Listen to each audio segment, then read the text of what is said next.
আসসালামু আলাইকুম দাদারা বুয়ারা, কেমন আছেন? আশা করি সকলতে ভালো আছেন। তো আজকে আমি মুরগি পোলাও রান্না করব। তো বাজার থেকে একটা মুরগি আনছিল প্রায় 2.5 কেজির মতো। এটা আমি আগুনে সেকা দিয়া পরে বাইসা ভালো করে কুইটটা পরে যে ধুইয়া নিলাম। তো ধুইয়া আমি মুরগি রান্না করব। এখানে একটা বাড়িতে যা যা মশলা লাগে এগুলো আমি আগে থেকে নিয়ে নিছি, বাটির ভিতরে নিয়ে নিলাম। তো নিয়ে এবার চুলার ভিতরে কড়াইতে তেল বসাইলাম। এবার দিয়ে দিলাম পেঁয়াজ কুচি, আদা রসুন বাটা, জিরা বাটা, লবণ, হলুদের ফাঁকি, মরিচের ফাঁকি, শুকনো মশলা, তেজপাতা, এলাচি, দারচিনি। এবার একটু পানি দিয়ে দিলাম। পানি দিয়ে মশলাটা আমি কষাই লব ভালো করে।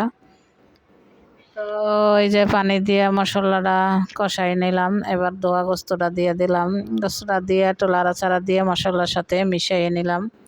তো মিশানোর পর আমি এখানে একটা আলু কেটে রাখছিলাম, একটা না সরি 2টা আলু। তো আলু 2টা দিয়ে আমি লাড়াচাড়া দিয়ে কিছুক্ষণ ঢাকা নেব সেদ্ধ হওয়ার জন্য। তো এই তো আমার মুরগিটা সেদ্ধ হয়ে গেছে। এবার কিছু পানি দিয়ে দেব। তাই পানিটা দিয়ে আমি লাড়াচাড়া দিয়ে দিলাম। তো পানিটা বলক আসছে যে দেখেন। আর এদিকে যে আমার তরকারিটাও রান্না করা হয়ে গেছে, জলটা একদম শুকিয়ে গেছে। এবার কিছু জিরা টালা জিরার ফাঁকি দিয়ে দিলাম। ফাঁকিটা দিয়ে আমি লাড়াচাড়া দিয়ে কিছুক্ষণ রাখবো। তো এই যে আমার রান্না করাটা হয়ে গেছে। চুলার জালটা আমি অফ করে দিলাম।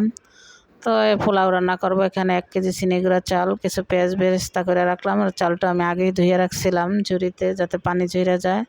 তো চুলা কড়াইতে তেল দিয়ে দিলাম, পেঁয়াজ, আদা রসুন বাটা, একটু শুকনো মশলা, লবণ, এগুলা দিয়ে হালকা একটু তেলটা ভাজা নিলাম। বেশি ভাজবো না, কারণ বেশি লাল হয়ে গেলে এই কালারটা পোলাওর চলে আসলে পোলাওটা লাল হয়ে যাইব।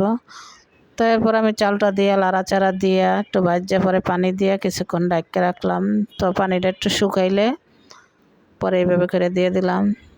তো এই তো আমার পোলাও রান্না হয়ে গেছে। এবার পেঁয়াজ বেরেস্তাটা দিয়ে দিলাম। তো এই যে রান্না করাটা তো হয়ে গেল। তো একটা ডিম ভাজি করছিলাম তেলে অফ ক্যামেরায়। তো এই তো আমার রান্না হয়ে গেছে। আপনারা চাইলে বাসায় এভাবে ট্রাই